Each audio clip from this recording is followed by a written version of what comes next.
ડભોઈમાં ધારાસભ્ય શૈલેષ મહેતાનો શસ્ત્ર સંદેશ, બે દીકરીઓને હવે શસ્ત્રકલા શીખવી જરૂરી. ડભોઈમાં દર્ભાવતી નવરાત્રી મહોત્સવના અંતિમ દિને વિજયાદશમીની ઉજવણી દરમિયાન ગરબા ગ્રાઉન્ડ પર ધારાસભ્ય શૈલેષ મહેતાએ સમર્થકો અને નગરજનોની હાજરીમાં કહ્યું કે આપણા દરેક દેવી દેવતાના હાથમાં શસ્ત્ર હોય છે અને હું તો બ્રાહ્મણ છું, એટલે શાસ્ત્ર અને શસ્ત્ર બંનેની વિદ્યા જાણું છું.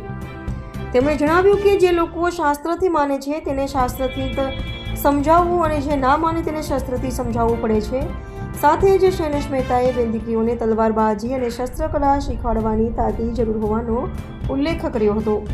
આમ વિજયાદશમીએ ચાર મંચ પરથી ધારાસભ્ય શૈલેષ મહેતાએ કરેલા નિવેદને ભારે ચર્ચા જગાવી છે. ત્યારે તમામ બહેનોને અભિનંદન આપું છું કે ખરેખર સુંદર તલવારબાજી કરી છે. સાથે સાથે હજુ આપણી દીકરીઓને આ તલવારબાજીને પ્રેક્ટિસ કરાવવી જોઈએ, શીખવાડવું જોઈએ અને આ બહેનો એ પણ કરશે એવી અપેક્ષા રાખું છું. ડભોઈ નગર અને તાલુકામાં આ શીખવાડવાની તાતી જરૂરિયાત છે.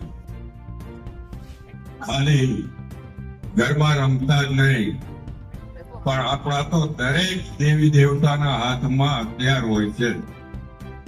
અને હું તો બ્રાહ્મણ છું, પરશુરામનો વંશજ છું. શાસ્ત્ર અને શસ્ત્ર બંનેની વિદ્યા આવડવી જોઈએ. જે શાસ્ત્રથી માને એને શાસ્ત્રથી મનાવવા, જે ના માને એને શસ્ત્રથી મનાવવા.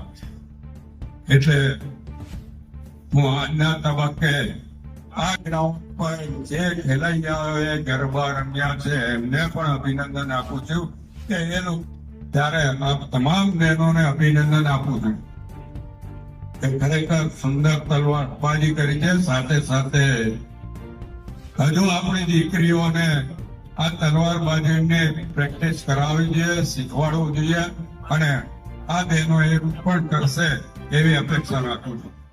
ત્યારે ડભોઈ નગર અને તાલુકામાં આ શીખવાડવાની તાતી જરૂરિયાત છે.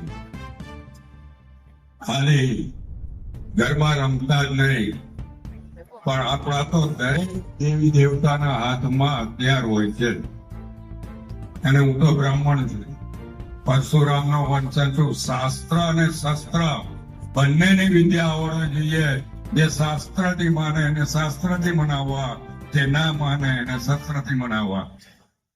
એટલે હું આજના તબક્કે આ ગ્રાઉન્ડ પર જે ખેલૈયાઓએ ગરબા રમ્યા છે એમને પણ અભિનંદન આપું છું કે એનું